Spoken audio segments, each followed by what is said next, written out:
pesannya itu beliau, banyaknya manusia itu sudah lupa akan dirinya, sudah lupa akan hakikat dirinya.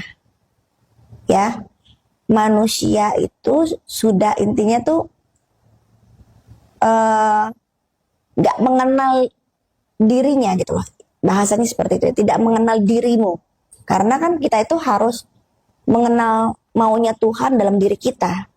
Nah, itu juga pesan dari beliau. Ya, jadi kita tuh harus mengenali, mengetahui apa mau Tuhan dalam diri kita. Apa nih? Jadi ilmu ataupun baca-bacaan lainnya akan menjadi hempas aja kalau tadi kalian tidak memberikan ruh di dalamnya, atau membuat kalian gagal mengenal Tuhan di dalam diri kalian. Pesan beliau kayak gitu. Kalian berilmu nih, ilmu kalian itu udah level tinggi, misalnya belajar A, B, C, D, E, F, G gitu ya. Terus sudah dari beberapa penjuru. Kegagalan kalian hanya satu. Bila kalian tidak bisa mengenal apa mau Tuhan dalam hidupmu, apa mau Allah di dalam dirimu. Gitu. Nah, ya memang itu sebuah hal yang sederhana, dan saya akui itu memang tidak mudah. Karena untuk saya proses untuk bisa bicara sekarang, bisa tahu intisari itu, saya pun ya 10 tahun lebih. Nah, maksudnya saya menyampaikan ini kepada teman-teman gitu ya, biar dikasih bocorannya lah, intinya seperti itu gitu.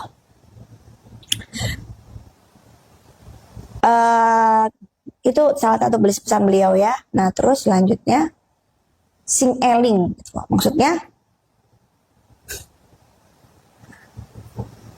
jangan lupa daratan lah, intinya bahasanya gitu. Jangan sampai posisi itu bertukar.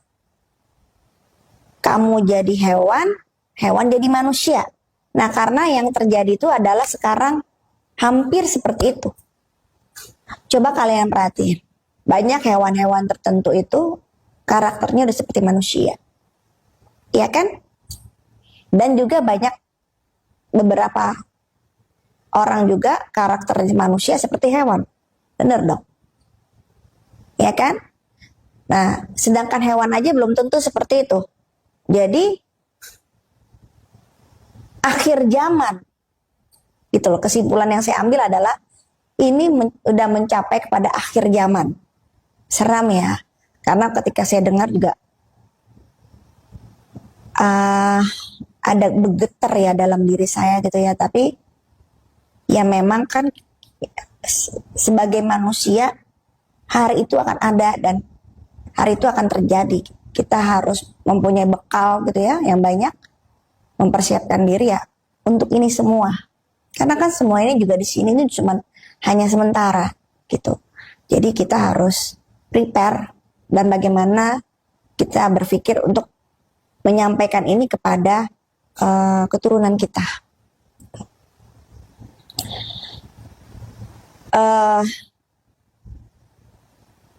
Ya menuju akhir dunia, akhir peradaban gitu, intinya seperti itu ya. Akhir zaman gitu ya. Bertukar posisi. Mungkin teman-teman pernah dengar kok ada seorang bapak kandung kos-kos anak kandungnya gitu ya. Sedangkan hewan aja itu tidak semua hewan seperti itu gitu ya. Mungkin kan nalarnya gimana ya. Terus ada anak kandung membun-bun kedua orang tuanya atau saudaranya. Nah, itulah gitu. Makanya kenapa benar ya, kalau kalian muslim, benar ketika kita mau melakukan persetubuhan harus dengan ucapan atau doa. karena agar tidak ditunggangi. Itu benar. Apalagi kalau udah ditunggangi, terus kehidupannya dia sedari perut itu ada sesuatu yang tidak baik, dan pergaulannya, lingkungannya, banyak hal itu bisa makin membentuk karakter anak tersebut. Tuh. Di masa akhir zaman ini,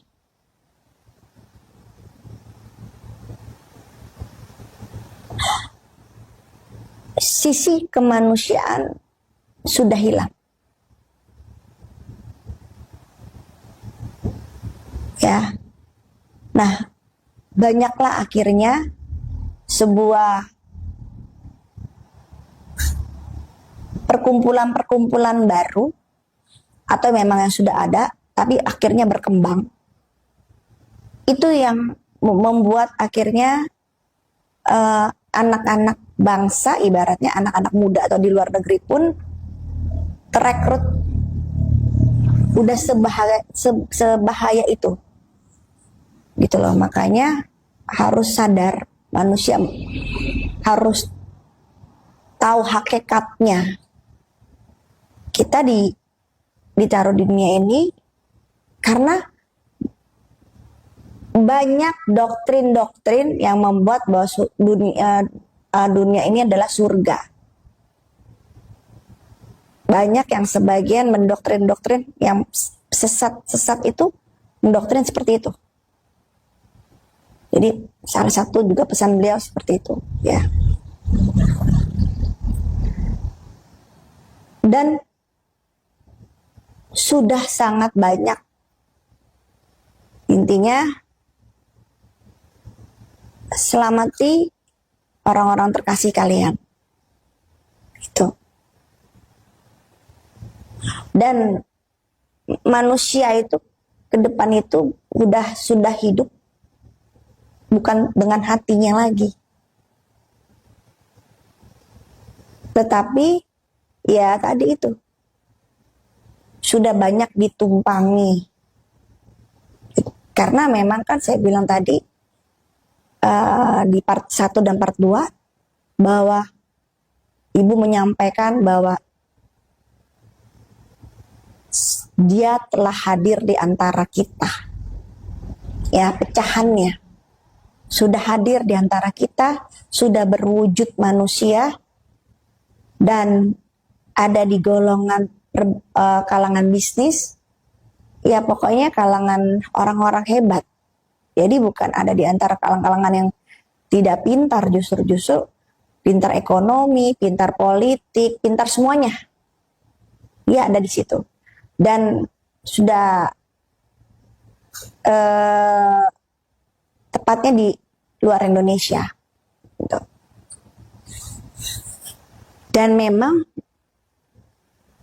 ini nih memang menjadi sebuah visinya kan, membangun dunia di atas dunia dengan menghancurkan manusia, keimanan manusia tepatnya seperti itu. Dia nggak suka, kan dia mau menunjukkan eksistensinya. Ada apa ya, danau atau selat apa yang ada di luar sana ya, saya lupa namanya. Dan itu juga sudah ada mulai perubahan, ya, gitu. Saya ketika bicara ini ya, saya cuma berpikir, saya berdoa gitu ya, bahwa negara kita itu akan Allah selamatkan dari segala kekurangan, kemiskinan, ketidakberdayaan gitu ya. Ya kita sudah tidak bisa berkata bahwa kita tidak suka dengan presiden kita atau bagaimana. Tidak, kita doakan saja gitu ya, agar dia bisa melewati ini semua, walaupun suka tidak suka dia ada di gerbang depan gitu ya. Nah, entah mengapa saya masih punya keyakinan bahwa negara Indonesia itu dijaga, dilindungi. Kita hanya kena efek, tapi bukan kena dari akibat peperangan gitu ya. Kan kalau akibat itu kan benar-benar korban. Tapi efek itu hanya kena debunya lah, ibarat kata gitu peribahasanya. Hanya filterannya seperti itu gitu. Jadi jangan khawatir yang berlebihan ya teman-teman. Tetap aja bekerja kalian seyogianya gitu ya. Yang sekolah-sekolah gitu kan. Cuman bedanya mindsetnya kalian harus mandiri. Gitu. Jangan menggantungkan apapun itu. Jadi hidup kalian kayak judi nanti. Ya. Kalian punya talenta, kalian punya ilmu apa, kembangkan. Itulah kenapa anak saya itu dia ngambil kuliah yang ilmu yang benar-benar bermanfaat buat dia dimanapun dia berada, gitu ya. Dan ternyata alhamdulillah Allah berikan kesuksesan, alhamdulillah, dengan usianya dia yang masih sangat muda sudah punya penghasilan, dan menurut saya termasuk besar penghasilannya. Saya bilang, nah itu dia. Jadi harta sejati adalah ilmu. Ya. Jadi apapun segala sesuatu pun bisa Tuhan tarik, karena memang itu kan semua itu titipan. Yang apalagi materi gitu. Tapi kalau sebuah ilmu, dan ilmu itu membentuk dia bisa melindungi harkatnya, derajatnya, martabatnya, terutama anak perempuan, itu titipkan, kembangkan ke dalam diri anak saya, diri anak kalian. Gitu. Jadi pesan ibu seperti itu salah satunya. Kesimpulan yang saya ambil bahwa kalian harus hidup mandiri lah, seperti itu. Berikan ilmu-ilmu kepada keturunanmu agar ia menjadi bermanfaat buat orang lain dan bermanfaat buat dirinya. Dan pastikan ilmu itu akan membentuk dia sesuatu menjadi pekerjaan yang halal.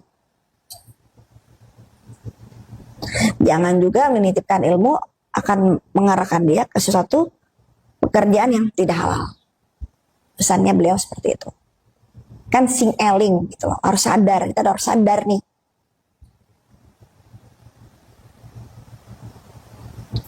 Nah,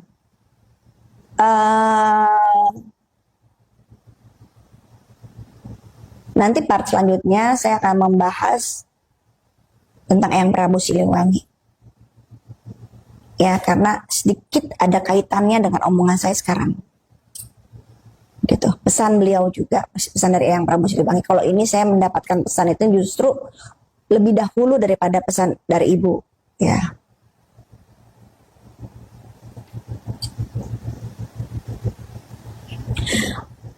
Selanjutnya,